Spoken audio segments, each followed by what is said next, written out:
Right. So you ever get that feeling like Spotify can like read your mind? Yeah. Like it knows exactly what song you need to hear next? Yeah. Or how about your email? Yeah. Like it just magically filters out all the spam, leaves you with just the good stuff. Mm-hmm. Well, that, my friend, is the power of classification algorithms. Yeah. And today, we are taking a deep dive into something called precision metrics. Okay. And basically, this is how we measure how good these systems really are at what they're doing. Right.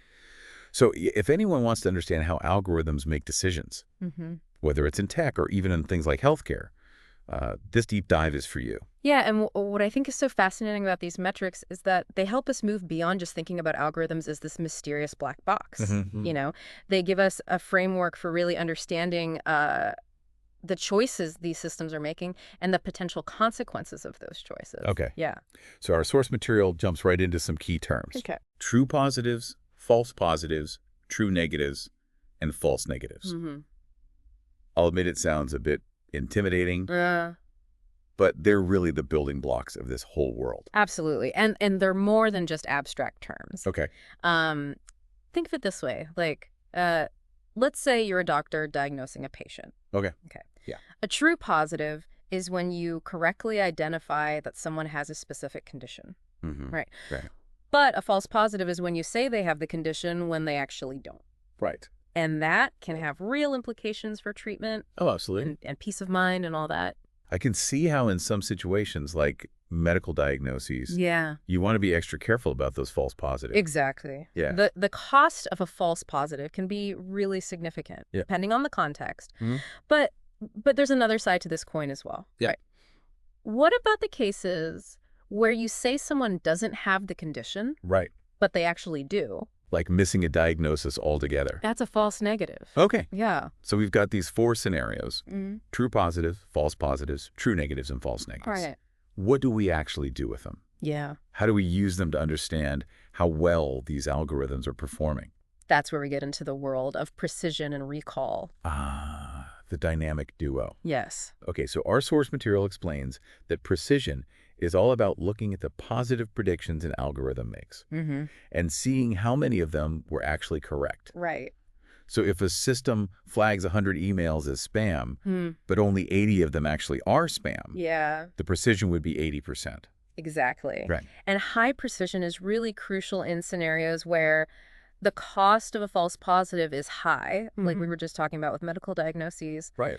You want to minimize those instances where you're telling someone they have a condition when they actually don't. Okay, that makes sense. So if precision is about minimizing those incorrect positive predictions, Yeah. what about recall? So recall takes a different approach. Okay. It's all about capturing as many of the actual positive cases as possible.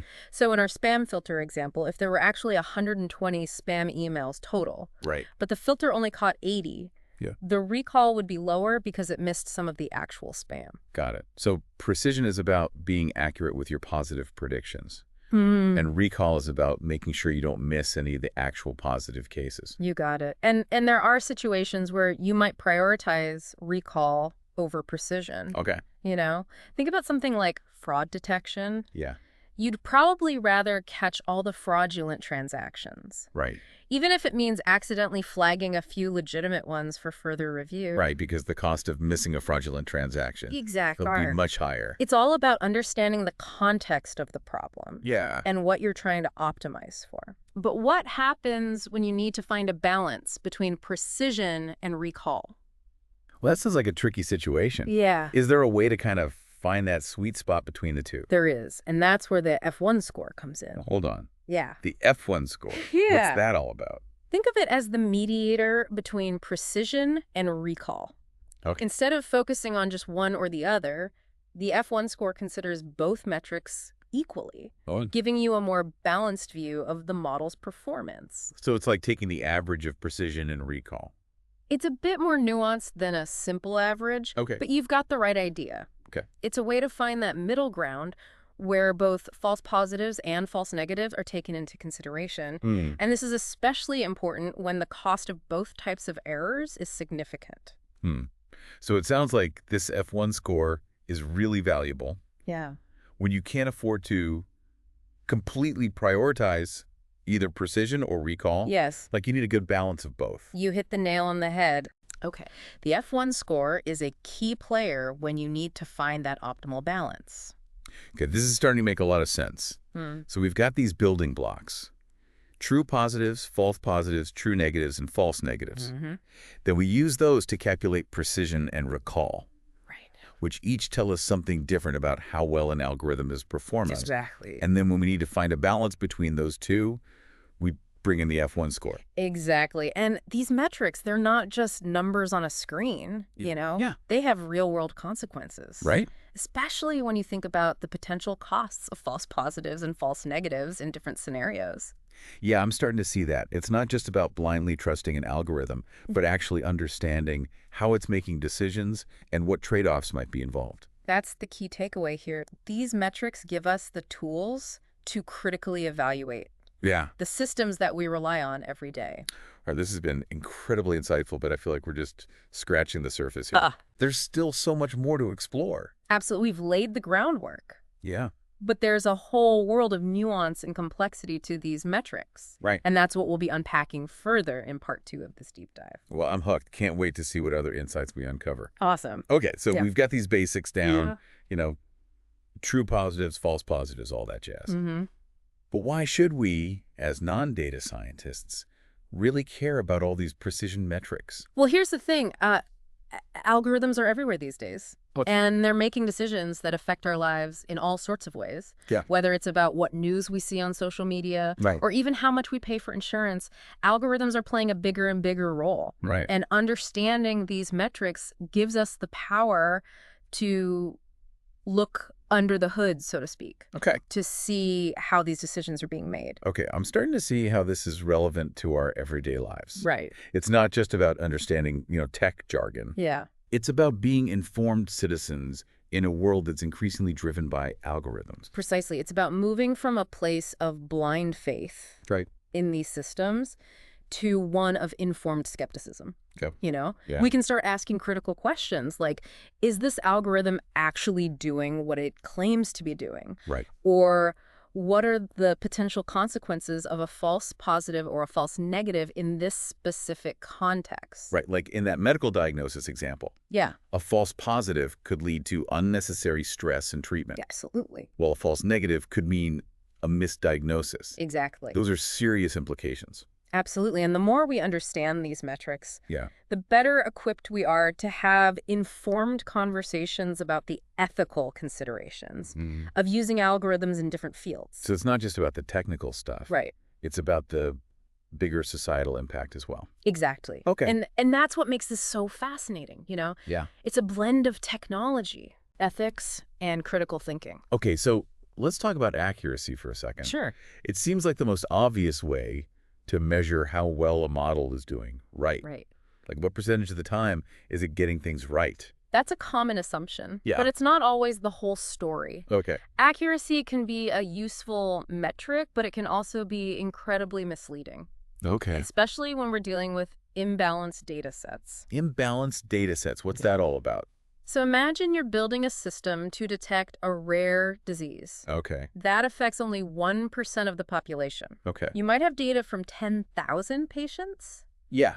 but only 100 of them actually have the disease. So the vast majority of your data is coming from people who don't have the disease. Right. Now imagine a simple model Okay. that just predicts no disease for every single patient. Yeah. It would be 99% accurate Wow. because it would get all the negative cases right. That's crazy. It would seem like a really successful model based on accuracy alone. But it would be completely useless for actually detecting the disease. Exactly. And that's why metrics like precision, recall, and the F1 score are so important, Yeah. especially when dealing with imbalanced data sets. Okay. They give us a more nuanced view of the model's performance, taking into account both the positive and negative cases. So accuracy alone can sometimes give us a false sense of security. Yeah. It's like looking at just one piece of the puzzle instead of the whole picture. That's a great analogy, and that's why it's so crucial to understand the context of the problem. Yeah. And the potential limitations of relying solely on accuracy as a metric. Okay, so let's recap what we've learned so far. Sure. We started with those fundamental building blocks. Yeah. True positives, false positives, true negatives, and false negatives. Right. Then we moved on to the power couple. Precision and recall. Yes. Precision focuses on minimizing those incorrect positive predictions, while recall aims to capture as many of the true positive cases as possible. And when you need to find that sweet spot between the two, that's where the F1 score comes into play. Right, and we also learned that accuracy isn't always the be-all and end-all. Yeah. It can be misleading, especially in situations with imbalanced data sets. Exactly. Understanding these nuances is what empowers us to critically evaluate Yeah. the algorithms that are increasingly shaping our world. This is all starting to click for me. It's Yeah. like we've been given a decoder ring for understanding the language of algorithms. I love that.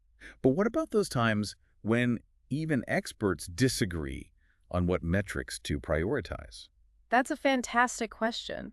Even within the field of machine learning, there are ongoing discussions about the best ways to evaluate models and the potential trade-offs involved. Okay. Sometimes the choice of which metric to prioritize depends heavily on the specific application and the potential consequences of different types of errors. That makes sense. It's not always a one-size-fits-all situation. Absolutely. And that's what keeps this field so dynamic and interesting. There's always more to learn and new challenges to grapple with. Okay, so let's do a quick recap of those key definitions one last time just to make sure we're all on the same page. Okay. True positives, or TPs, are the cases where our model correctly predicts a positive outcome. False positives, or FPs, are when the model predicts positive, but it's actually wrong. Right.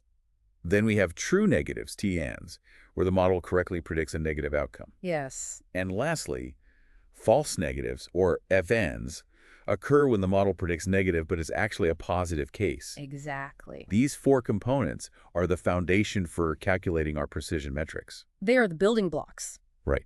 So precision is all about minimizing those pesky false positives. Yeah. It tells us how accurate our positive predictions are. It does. While recall is focused on making sure we capture as many true positives as possible, it's all about minimizing the chances of missing those crucial positive cases. And then the F1 score comes in as the mediator, Yeah. providing a balanced view that considers both precision and recall. A more holistic picture. And remember, these metrics aren't just abstract concepts. They have real-world consequences, especially when we consider the potential costs of false positives and false negatives in different scenarios. This has been an incredibly insightful journey, and I feel like I'm finally starting to understand the power and the nuances of these precision metrics. It's been a pleasure exploring this with you. And I think this is a great place to transition into part 3 of our deep dive, where we'll discuss some practical implications and takeaways for navigating this increasingly algorithmic world. I'm ready for it. Yeah. Let's dive in. Okay, so we've covered a lot of ground: TP, FP, precision, recall, that F1 score, even why accuracy can sometimes be misleading. But what does all this actually mean for us in the real world? Yeah, so the key takeaway, I think, is that understanding these metrics gives us a new lens Okay, through which to view the algorithms that are increasingly shaping our lives. right. It allows us to move from a place of passive acceptance to one of active questioning and engagement. Okay, so instead of just blindly trusting whatever an algorithm spits out, Right. we can start to ask more critical questions. Exactly. Questions like, what metrics were prioritized in designing the system and why? Right. Or what are the potential consequences of false positives and false negatives in this particular scenario? It's like we've been given a decoder ring Yeah. for understanding the language of algorithms. I love that. And the more we understand this language, the better equipped we are to navigate this increasingly complex technological landscape. Absolutely, because it really is about empowerment. Yeah. It's about taking back some control in a world where algorithms often feel like they're operating in a black box. Okay, so we've talked about how understanding these metrics can help us ask better questions. Right. But are there any other practical takeaways? Like, how can we actually apply this knowledge in our daily lives? Yeah, well, for one thing, I think we can start paying closer attention to how algorithms are being used in different domains. Okay. Think about the news you consume, the products you buy, the medical diagnoses you receive. Right. Are these systems prioritizing precision or recall? And what are the potential implications of those choices? Right, like in the news, a system that prioritizes recall might be more likely to flag potential fake news stories, Yeah. even if it means accidentally flagging some real ones as well. Exactly. Right. And while that might lead to some inconvenience, Right. it could also be seen as a necessary trade-off to prevent the spread of misinformation. Right. On the other hand, a system that prioritizes precision might be less likely to flag fake news, but would also be less likely to make mistakes. So it's all about understanding the context Yeah, and the potential consequences of different types of errors. absolutely. There's not always a right or wrong answer. Precisely. And that's what makes this so fascinating. It's not just about crunching numbers, you know? Yeah. It's about understanding the human impact of these technologies. Right. And engaging in thoughtful conversations about how we want them to be used. This has been an incredible journey, and I feel like I've learned so much about how algorithms work Good. and how we can critically evaluate them. Yeah. But before we wrap things up, Okay. I want to leave our listeners with one final thought. I'm all ears. As you go about your day, start paying attention to the algorithms you encounter. Mm-hmm. Ask yourself, are they prioritizing precision, recall, or a balance of both? Right. And what are the implications of those choices? That's a great challenge to leave our listeners with. Yeah. Because ultimately it's about being aware, informed, and engaged in this increasingly algorithmic world. And remember, this is just the beginning of the conversation. It is. There's always more to learn and new challenges to explore. Right. But hopefully this deep dive has given you the tools and the confidence to start asking the right questions. Absolutely. It's been a pleasure joining you on this journey. And to all our listeners out there, thanks for tuning in to The Deep Dive. Keep those brains curious, and we'll see you next time.